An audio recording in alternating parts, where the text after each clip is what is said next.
Hey everyone, it's week 8. That means it's the end of the semester.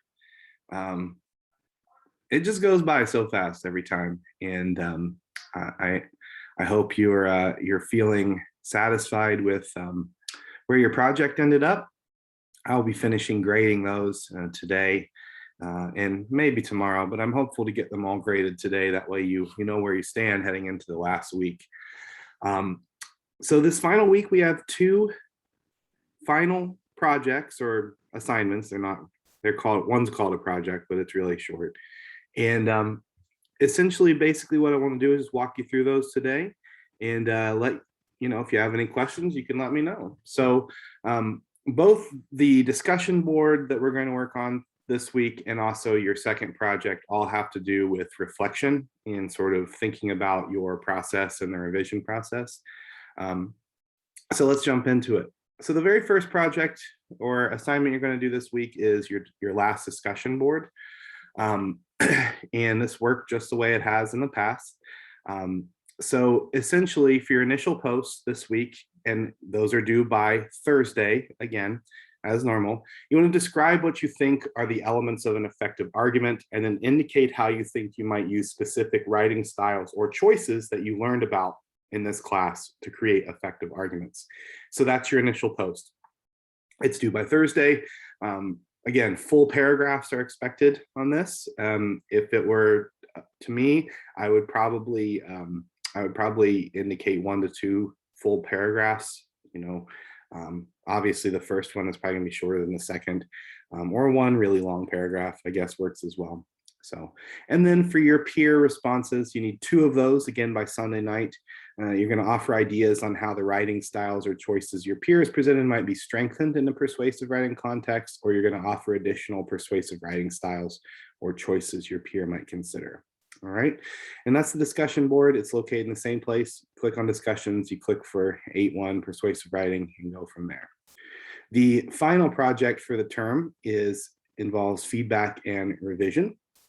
And so you're going to think about the work that you did in this class and in others on revising your work, and specifically you're going to kind of answer and fill out these questions. Again, you're writing this in essay form, so please don't include the numbers, please don't include the prompts in here, leave that out, just what your own writing. And so you're going to basically divide it into 2 sections here, one on feedback and revision, you're going to reflect on that, and then the second is on audience. And keeping in mind that you're specifically focusing on the work you did in this course, right? So the major project, you want to think about your experiences with revision, what worked for you, what strategy that you learned in terms of revision will you take forward, and then how did feedback influence the way you approach writing your writing process in the future. In terms of audience, you want to think about the choices you made in writing to speak to your audience.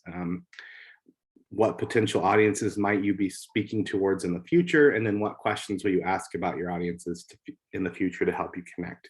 And so that's it. That's basically the work there. It should be pretty simple, I think. It's more reflective in both the discussion board and in the assignment. And so I hope that you all have taken these lessons and are ready to apply them to English 123. I do not teach English 123 generally. I have in the past, but I haven't for years. So it's unfortunate. I do like 122 though. I like getting students at the sort of beginning of their journeys. And I'm really hopeful that you all enjoyed your time here. I know it's not the easiest or most, I don't know, favorite subject of most students, but I am really proud of the work you did. And I think you should be too. Yeah, so if you have any questions this week or you need to get a hold of me, you can always email me. Otherwise, basically, Sunday's deadline is a firm deadline. So any late work you have from earlier in the term, from this past week that you need to do, it's all due Sunday. Can't accept anything after that. And then your grades are due by next Tuesday. So I will be busy diligently grading your work from weeks 7 and 8 and then submit there. So it's been a real pleasure. I hope that you all enjoyed the course, and I wish you all the best of luck in the future. Take care.